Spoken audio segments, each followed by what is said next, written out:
ఓం శ్రీకృష్ణ పరబ్రహ్మణే నమః.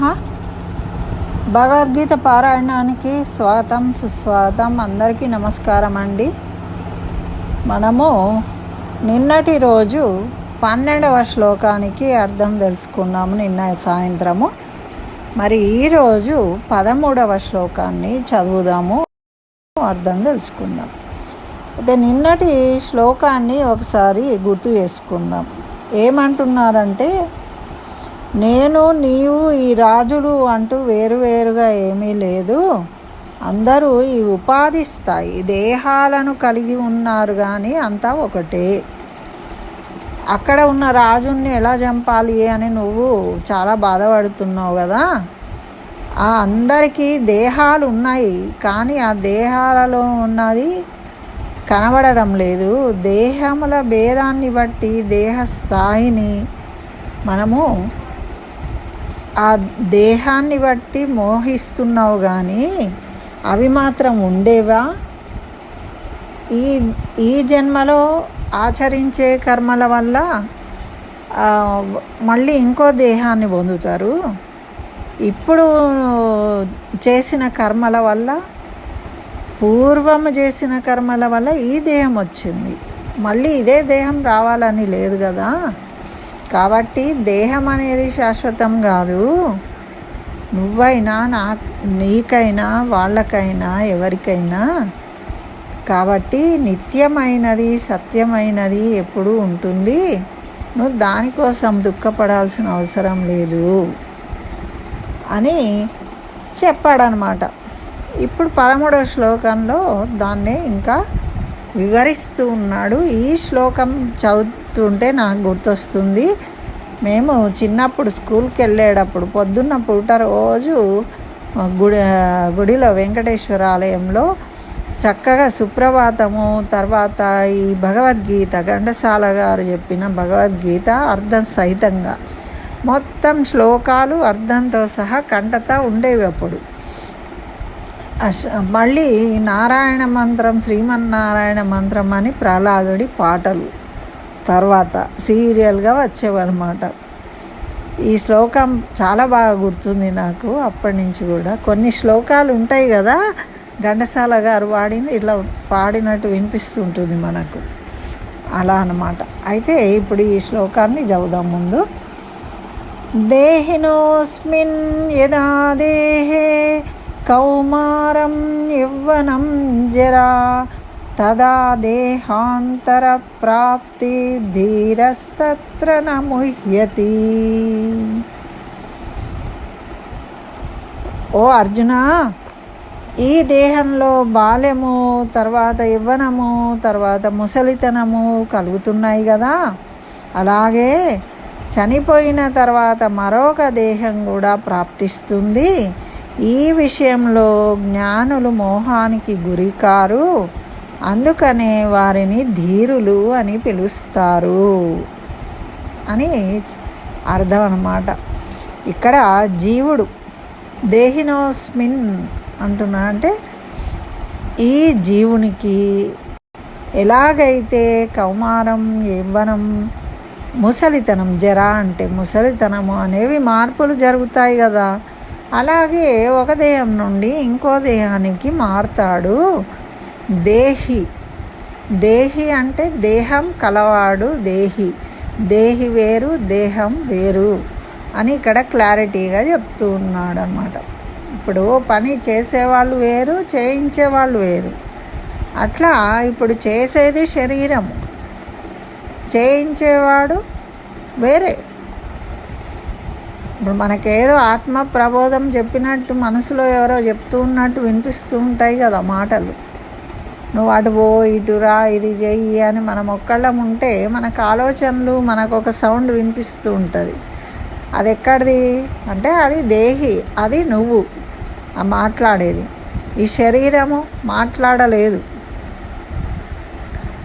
నువ్వు చెప్పిన పని చెయ్యాలి అంతే ఈ దేహం. కానీ ఈ దేహాన్ని నియంత్రించుకోవాలి. మరి నువ్వు ఏమంటావు, ప్రదక్షిణాలు చేద్దామంటావు, కానీ కాళ్ళు నొప్పిలేస్తూ ఉంటాయి, వినవు, మొరాయిస్తే అన్నమాట.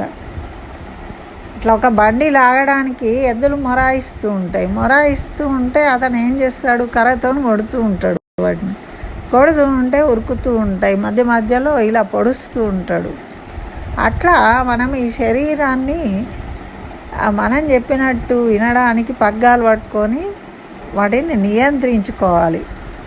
నియంత్రించుకొని మనం మనసులో ఏది ఉందో మనం చెప్పేటట్టుగా చేయించుకోవాలి. కానీ చేయించుకోలేము.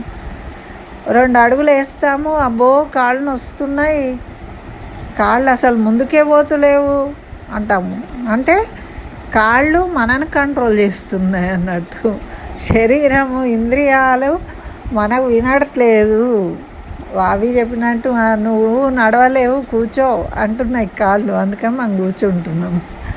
అట్లా ఇక్కడ ఏమంటున్నారు, ఆ విధంగా చెప్తున్నారు అన్నమాట. నువ్వు ఎందుకోసము ఈ దేహాలన్నీ చూసి నువ్వు భ్రమపడుతున్నావా? పుట్టుక ఉన్నప్పుడు ఆది ఉంటుంది, ఆది ఉంటే అంతం ఉంటుంది, పుట్టిన వాళ్ళు గిట్టక మానరు అంటాం మనం మామూలుగా కదా. అయితే దీన్ని ఎంత ఈజీగా చేసి చెప్తూ ఉన్నారు. ఇప్పుడు చూడండి, ఇక్కడ ఉన్నవాళ్ళు, మా అన్నయ్య ఇక్కడ ఉన్నాడు, సరే విదేశాలకు వెళ్ళిండు, మరి ఇక్కడ లేడు. అప్పుడు లేడు అంటామా మనము? ఉన్నాడనే చెప్తాము. మనకు కనబడనంత మాత్రాన లేడా? ఇక్కడ మన ఎదురుగా లేకుంటే లేడు అంటామా? అనట్లేదు. కాబట్టి దేహంతో అక్కడికి వెళ్ళిండు, కరెక్టే. తర్వాత ఇంకా ఒకటి చెప్తాను వినండి. ఇప్పుడు నీళ్ళల్లో స్విమ్మింగ్ చేయాలి అనుకున్నప్పుడు స్విమ్మింగ్ సూట్ అని ఒకటి ఉంటుంది, అది వేసుకుంటారు. అవునా? చంద్రమండలానికి వెళ్ళడానికి, అక్కడ ఉండడానికి తగినట్టు మన సునీత విలియం వెళ్ళింది. వాళ్ళు ఎట్లాంటి డ్రెస్ వేసుకున్నారు, ఆ డ్రెస్ వేసుకుంటే కానీ వాళ్ళు అక్కడికి వెళ్ళలేరు. మన మామూలుగా ఉన్నట్టు వెళ్ళాలంటే వెళ్ళగలరా? వెళ్ళలేరు. అట్లానే మనము ఈ శరీరంతో ఉన్నతమైన ఊర్ధ్వలోకాలకు వెళ్ళలేము. అందుకని ఈ శరీరాన్ని ఇక్కడే వదిలేసి ఉత్తమ లోకాలను చేరుకోవడానికి సాధన చేసి మనం అక్కడికి వెళ్తాం. ఇప్పుడు ఎలా సాధన చేస్తున్నాము?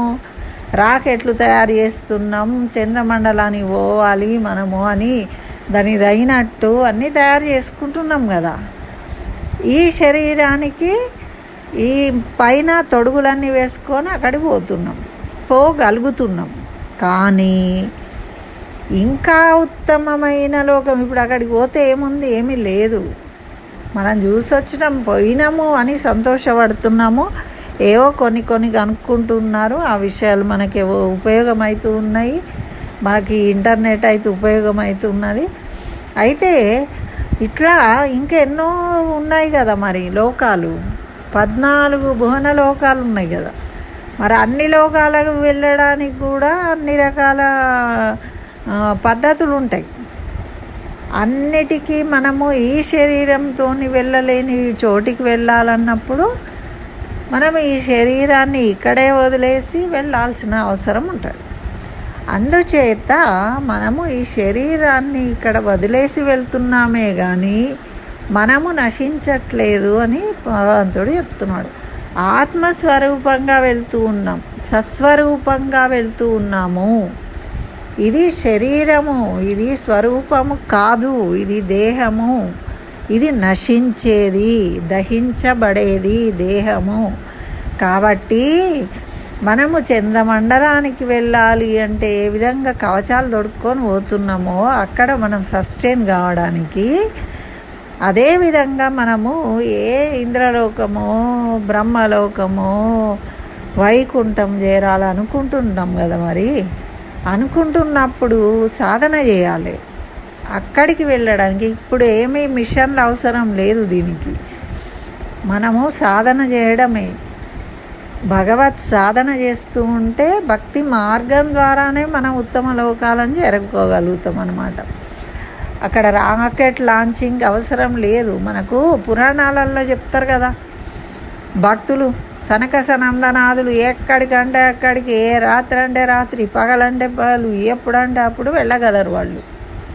అంటే దానికి తగిన దేహాలు వాళ్ళకు ఉన్నాయి కాబట్టి వాళ్ళు అలా వెళ్ళగలుగుతున్నారు, వాళ్ళకి ఆ శక్తి ఉంది. మరి ఆ శక్తిని మనం పొందాలి అంటే మనకి ఈ శరీరంతో మనము ఆ లోకాలను చేరుకోలేము. కాబట్టి ఈ శరీరాన్ని ఇక్కడే వదిలేసి, మరి ఈ శరీరం ఇప్పటిదాకా ఎందుకు ఉంచుకున్నావు నువ్వు అంటే, మనము ఇంతకుముందు ఏదో ఒక శరీరంలో పట్టుకొని ఉన్నాం, అప్పుడు కొన్ని కర్మలు చేసినాం. ఇప్పుడు మనము చిన్నగా ఉన్నాము, మనకేదో అవసరం పడ్డది, ఎవరి దగ్గరనో అప్పు చేసినాము, తర్వాత ఇప్పుడు నడి వయసుకి వచ్చినాము, ఏమయ్యా చిన్నప్పుడు చేసిన అప్పు ఇప్పటిదాకా తీర్చావా, నువ్వు తీర్చాలి కదా అంటే తీర్చాలా వద్దా? అట్లా శరీరము బాల్యము యవ్వనము ముసలితనము అని మార్పులు చెందుతూ ఉన్న చిన్నతనంలో వేసిన కర్మ ఫలితాలు అంటే చిన్నప్పుడు చదువుకున్న ఫలితము మరి యవ్వనంలో ఉద్యోగానికి ఆధారం అవుతుంది కదా. మరి యవ్వనంలో సంపాదించిన ధనము మనకు తర్వాత బాధ్యతలు చేయడానికి ఆధారం అవుతుంది కదా, ఉపయోగం అవుతుందా లేదా? దీన్నైతే ఒప్పుకుంటారు కదా, మనం సేవింగ్ చేసుకుంటున్నాం ఉపయోగం అవుతున్నాయని. అలాగే మనము ఒక జన్మలో చేసుకున్న కర్మల ఫలితము, ఎట్లాంటి కర్మలు చేసుకున్నామో దాని యొక్క ఫలితము మరి ఇంకొక దేహాన్ని ఇంకొకసారి మనం దాన్ని ఫలితాన్ని అనుభవిస్తాం.